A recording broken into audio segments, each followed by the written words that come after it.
Hi guys, how you doing? Here we are with another video on the channel. I hope you find it, somewhat entertaining and give you food for thought. And any feedback that you have, would you put in the comments down below? It helps the channel to grow and uh, lets me know that there are people watching and that it does. The comments don't have to be, the same as what I think. I'm open to debate and I'm open to making better videos as well. So we'll just move on. So, and thanks for that. Okay, from what I can see is happening that there's no two things that's happening here. You have the people that have come into Northern Ireland that have visas. Okay, the likes of the Filipinos who are working in the care homes, they're working in the hospitals. They went through the proper channels to get the visas and to come in, and they're an integral part of the fabric of Northern Ireland, as they are down here in the Republic, and they're more than welcome. We'll welcome them with open arms, and it's great. Okay. But I think, on the other hand, you have the proliferation of or the influx of illegal migrants. Okay, and by what that means is that these guys are not vetted, and they're mostly guys. From what I can see on social media, and what's similar to what's happening here in the Republic, is that there's no women and children, and it's all men of military age, and this is a bit disconcerting. Okay, so what you have happening, particularly in Northern Ireland, is you have when the Rwanda policy in England was first mooted. Okay, uh, anyone that came in, that wanted to go to Northern Ireland to avail of any benefits or any entitlements that so-called asylum seekers were entitled to, they found that it really wasn't their cup of tea. So they all most of them, which most of them came over basically from France through the UK into the Republic here, and came up from the south. And when they found that the Rwanda policy was being implemented in the UK, it wasn't there to liken, and so they went to other places like the south, and they're still coming to the south, uh, where they can get better benefits and better deals. Okay, so but once Keir Starmer came into power, he got rid of the Rwanda plan, and that went out the window. So what's happening now is that they're coming from the Republic, which is not up to the border, which is not policed, and they're coming across, and they're getting housing, they're getting money, and they're getting all the other benefits that some of the locals don't even have. So this idea of getting housing, the English government have a policy of trying to house migrants and not to use hotels. So that puts pressure on other types of accommodation, like ordinary accommodation. When I say ordinary accommodation, I mean houses uh, in local areas. And what that's doing is it's pushing up prices of rents. Okay, so basically, what's happening in Northern Ireland is the English government is saying, okay, we don't want to use hotels. Okay, we want to put them in houses. All those houses that you or you landlords have, will give you twice the price. And sure, why wouldn't you if you're a landlord?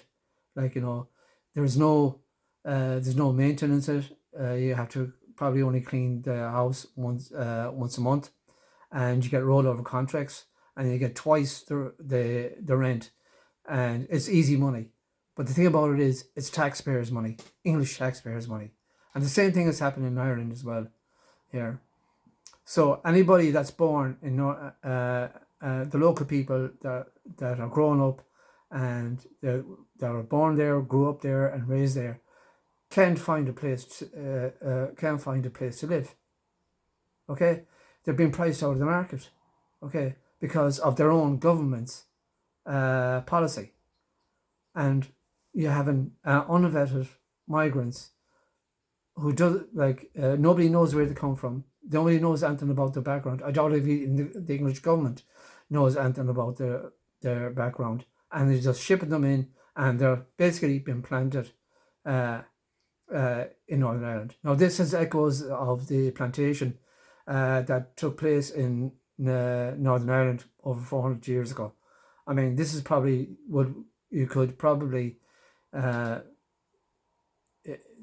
that it's very similar to that, okay?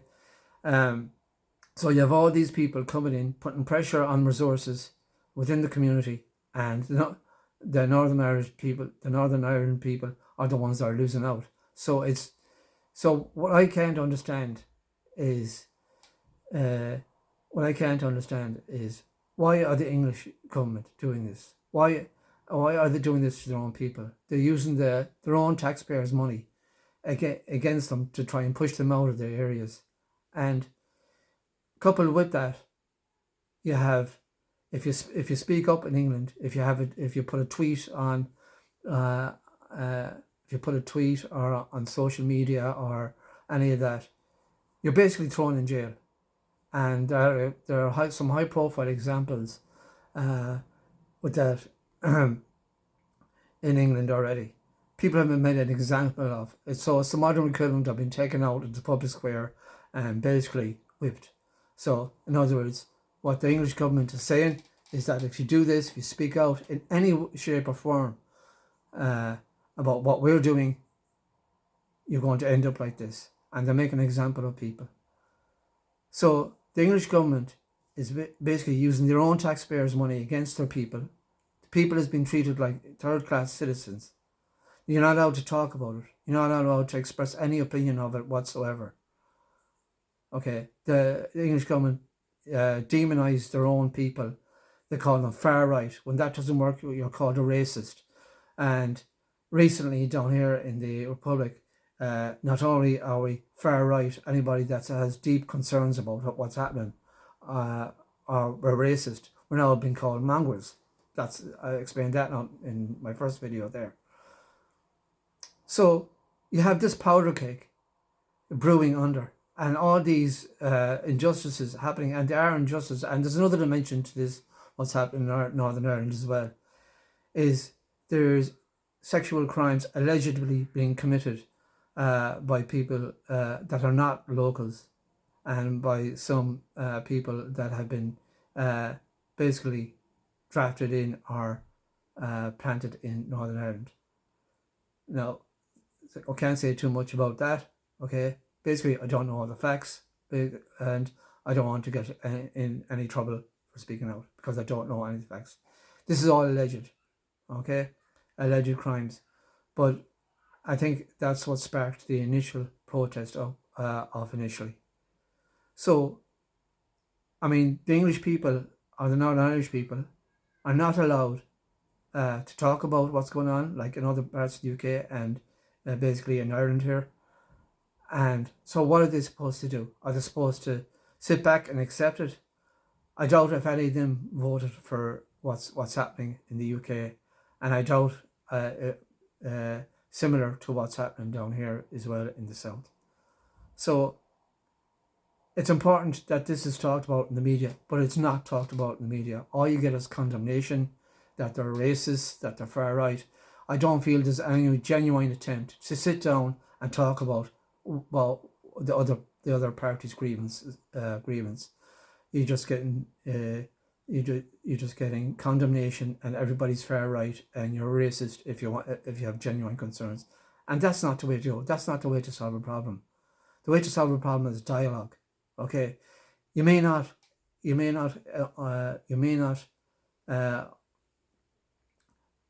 understand the other person's point of view.